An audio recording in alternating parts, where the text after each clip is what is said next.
Good day. Welcome to the Super Good Camping Podcast. I'm flying solo today, so when I screw this up, it's not Pamela's fault. My name is Tim at supergoodcamping.com. We're here because we're on a mission to inspire other people to get outside and enjoy camping adventures such as we have as a family. Today's guest is Chris from Ripple Effects Paddles. How you doing, man? Really well, thank you. Thanks for having me on. Oh, no problem. So this is a live stream from the Hamilton Adventure Expo. This is day 2 of the 2026 version. How's it been going for you so far? Great. Yeah, this is actually my first show that I've ever had. Cool. Pretty new business. Despite that, I've been making paddles for 10 years, but really only getting into the more kind of business side of it in the last 3 or 4. And kind of slow growth has been the model. So yeah, this is my first real show, and a week ago I didn't have a display booth, so that's it's been quite the ride. Yeah. Calm after the storm. I'm feeling that today. So excellent. It's been a lot of fun to kind of celebrate what I've accomplished over the last week or so, just to reflect on that. That's to pull that together. Like holy mackerel, man. No. Glad that's behind me. And now I've got a cool display. So that's excellent. And how is for lack of a better term, how's the traffic been? Like, how are the folks that you're interacting with been? Oh, really good. Yeah. It's a very focused group on like camping, tripping, backcountry, paddle sports, which that's what I'm here for. So I think the value for me has been very, very good. Lots of good, authentic conversations and contacts. Very cool. Yeah. Just out of the blue, I saw Joe Robinette walking by with one of your paddles. So yeah, good on you, man. Yeah, he's a convert. He actually didn't love single blading very much until he tried my paddle, and I reached out to him through Instagram, and I was like, "Hey, man, you want to try my paddle sometime?" And he's like, "Sure, why not?" And he messaged back a couple weeks later, and was like, "Dude, this thing's awesome. I've never enjoyed the single blade until now." Cool. So yeah, I think that part of it's a bent shaft carbon fiber, which sounds like very high tech, and I think a big part of the challenge for me is kind of demystifying that. It sounds like because it's high tech, it sounds like it's hard to use and complicated, but the way that it's designed and because it's so lightweight, it basically makes it's designed to make you a better paddler, even if you don't know really or don't think you know what you're doing. It creates the right forces at the right point in your stroke. So yeah, sweet. Yeah. So it could make a useless boob like me actually look like I know what I'm doing. I'm okay with that. So 10 years. Yeah. What got you into it in the first place? Yeah, that's a good question. So there's a race in Huntsville called the Muskoka River Race. Yep. Yeah. And I had really only been in a canoe prior. This was 10 years ago, maybe 11 years ago. I had only been in a canoe prior to that to basically go on my local kind of lake and fish. And I had a really old fiberglass with aluminum gunnels, aluminum seats, flat bench, super heavy. So that was my experience of canoeing before the Muskoka River X. My wife's cousin asked me if I wanted to do this race, and I was like, I thought about it. I told him I'd think about it for a few hours, and I agreed to it pretty quickly. And having no real idea of what I was committing to, trained a little bit, and we finished it. The cutoff time is like 24 hours. Right. And this was back when they did like a loop from Huntsville down to Bracebridge and then back up to Huntsville again. And so it was painful and demoralizing. But what came out of that was I realized I kind of liked that sort of intense effort. And, as much as it hurts, it's the stories and the camaraderie that you kind of develop. It's amazing. So, that I started, and the paddle making came out of that. So for that race, I ordered a carbon fiber paddle out of the States. And when it got there, it had broken. Oh, no. But the good part of that was I got to see inside kind of how it was made. And I'm a super, I get intrigued by that stuff. I've always liked making stuff and been really good with my hands. I've made cedar trip boats and wooden paddles and stuff. Nice. Growing up. And so, yeah, that kind of one thing led to another. And I was like, well, I think I could make one of these. So, a year of YouTube videos and self-learning, lots of experiment, trial and error. And I had like my first kind of working prototype, which I still have. And it's ugly as hell, but, it's a good memory. And my friends saw it and looked at it and tried it. And they're like, I think we would take one of these. I'm like, okay, well, if I make it again, I would do this and this different. And that's been the process over 10 years, basically. And it's been such a fun evolution of both skill and technology and learning. And just really enriching to get to where I am. And to the point now where I've always been a perfectionist, which can be, it's a blessing and a curse. Absolutely.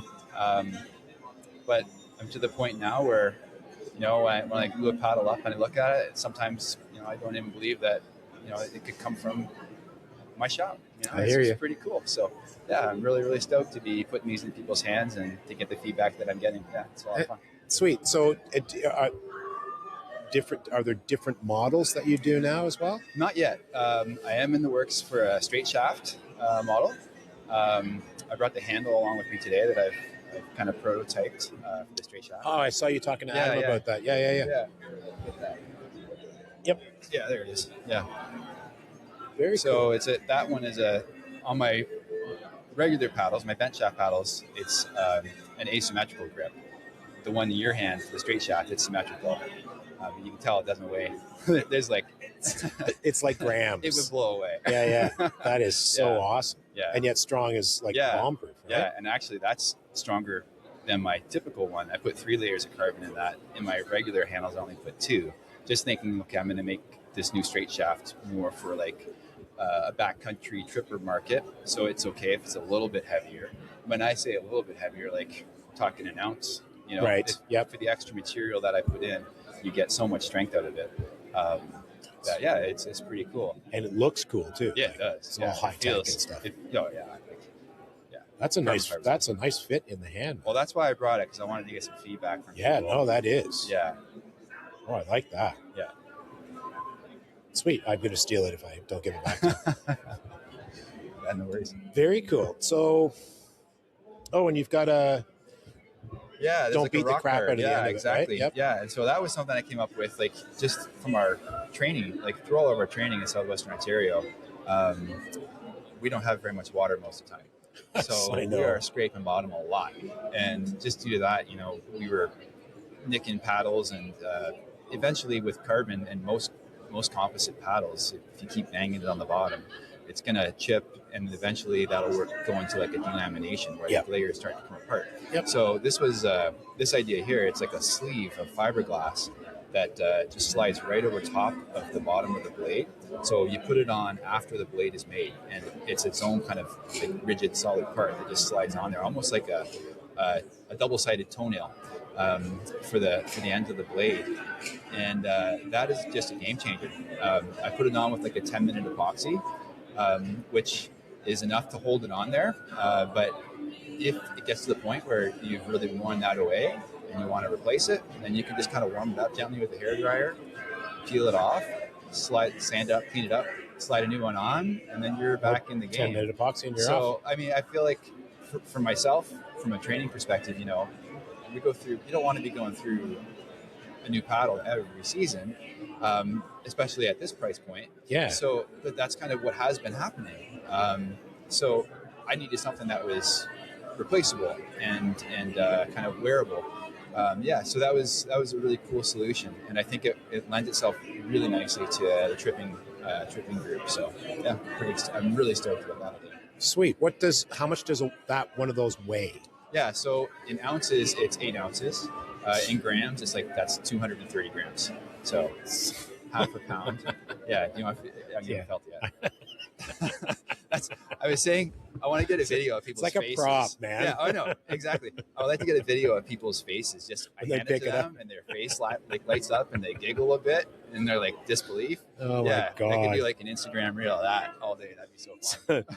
So I got to tell you, I will steal that. I I have a cherry otter tail that I made when I was like 14. That weighs about as much as the handle on mine weighs, man. And so when people pick it up, they instantly are concerned that it's fragile because it's so light. You're gonna break it. Yep. Yeah. But we race with these, and when we race, You're it's hardcore. full on. Yep. You are max effort. At times, sometimes pulling off the bottom, pulling off rocks and stuff. So they can take a pretty good punishing. I did some tests in the shop where just to see what the failure point was, right? Because I need to, I did. It's been a 10-year process, so I did go through a phase where I had some issues with shafts, and I wanted to make sure I had gotten past that. So the only way to figure it out is to really break some stuff. So I made like this fixture that holds the top and the bottom of the shaft, and then in the middle, I've got like this ratcheting mechanism with like a heavy-duty luggage digital scale on it. Yeah. So I can basically see the force that's applied to the middle, and I can pull on the middle with 230 pounds of force, and then it'll snap. And to me, that says, okay, would the average human be able to do that? That'd be pretty tough, man. That's like 90th percentile human, but also like what conditions is that? That's the blade has to be anchored on the bottom. It's not going to be in the water. You're not going to be able to apply that kind of force when the water, when the blade is just in the water. Right. Without the blade moving backwards and some of that, the force decreasing. So, I feel pretty confident about that. And there's some things that I guess the only thing you shouldn't do is pry it off the gunnels, because it's just so much force and a focus point that could cause a little bit of a crack to develop. But yeah, so if you're gonna J-stroke with it, just don't pry it off the gunnels. Be kind to your paddle. Sweet. Yeah, but that said, I know Adam Schultz has kind of got his figured out. That he's got two paddles. He's got mine, then he's got the fish shell, and he's realized that there's a purpose for each. And when you want to go long distance and efficient, and the water's nice and glassy, then pulls my paddle out, and when it gets a little bit rougher and needs a little more leverage, he'll grab the longer fish shell. So yeah, cool. Yeah, cool. Well, yeah. I mean, that cherry one that I made has been my paddle forever. Yeah. But I've also paddled some different ones over the last 4, 5, 6 years, and discovered that there is a use. There's more arrows in your quiver. It's not a bad thing, man. Yeah, for sure. Like, I'm really comfortable with mine, but to see what other ones do, how light they are, different flexes to change how you go about. I'm not a spring chicken anymore. Yeah. Maybe not being out over top all the time. If I've got a bit more flex that I can do things with. Yeah. And then, like, speaking about just kind of ergonomics and stuff, one of the benefits of this paddle is it's designed so that your top hand is always like below your eyes, which really takes a lot of the stress off your shoulder on your top hand. And then depending on how you paddle, like, you can do a traditional kind of J-stroke with it if you want. This paddle is designed more from a marathon canoeing kind of sit and switch style, what would they call it, where you're taking about 8 to 10 strokes on one side and then switching, or hudding as we call it, to the other side, and 8 to 10 strokes on that side. So in terms of balance and your body fatiguing and kind of just sustainability, it makes it a really nice paddle for a long trip. Yeah, so it's great for longer backcountry expeditions. Well, I was going to say that would be so much nicer to carry on a portage. Oh my God! I have in my boat, in my canoe, I've got clips. So I've got a little pocket that the blade slides into, and then the shaft up by the handle just clips underneath one of the gunnels, and I can portage with 4 paddles in the boat. I don't even know they're there. Yeah. When we're pretty intense, so sometimes we'll jog the portage with the boat. And everything's in there, it's secure, and you're just rocking it. So good for you. Those days are behind me, man. Cool. Are you a one-man operation? How does that work out? You said your shop. So yes, I am it. I am the hands. Jesus, man. How long does it take you to put a paddle together? Yeah, well, I've got kind of a cluster of molds now, so I can make multiple parts at a time, which is more efficient. Yep. but usually I'm making about 10 to 12 paddles a week. So it's not high volume at all. Last year I made 300 paddles, which you're making them by hand, so it's no small feat for sure. There's a lot of manual labor that goes on. It's a blend of, to make 300 paddles in a year, for me, it's been a blend of technology and just efficient, trying to make processes more efficient. Yeah, but it's a progressive. It's always a learning experience, so, right? I've got some CNC that does a lot of stuff, but in the end, there's still a lot of hand layup and sanding and stuff. So, despite the fact you try to mechanize as much as you can, but in the end, there's still a lot of labor. 300 a year is a lot for two hands. Yeah. Yeah, no, I hear you, man. My kids are old enough to help out, so they do a lot of material cutting. Slave labor, yay! No, trust me, they work real hard. They get paid. Yep. Well, good for you. We have 4 kids, so.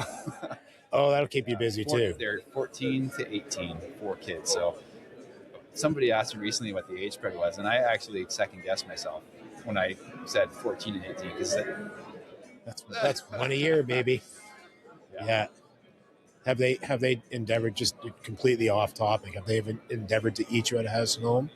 Oh yeah. Like my 17-year-old they're in that window, boy, man. Yeah. He's my 17-year-old son, who's a little bit taller than me.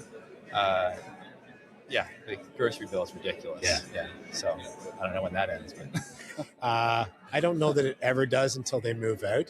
Like I've got a 20 and a 24-year-old, just about 24-year-old, and they both still, when thankfully one's at school and one's out with his girlfriend and being 24. Yeah. But when they're home, it's like it's just shovels. We don't even bother with like fork and knife, just shovels. Yeah, my son and I are supposed to do. We're going to do a trip this year, like a canoe trip, and I'm a little bit concerned about how much food we need to bring. Yeah, and I think I'm going to get him to carry a lot of it.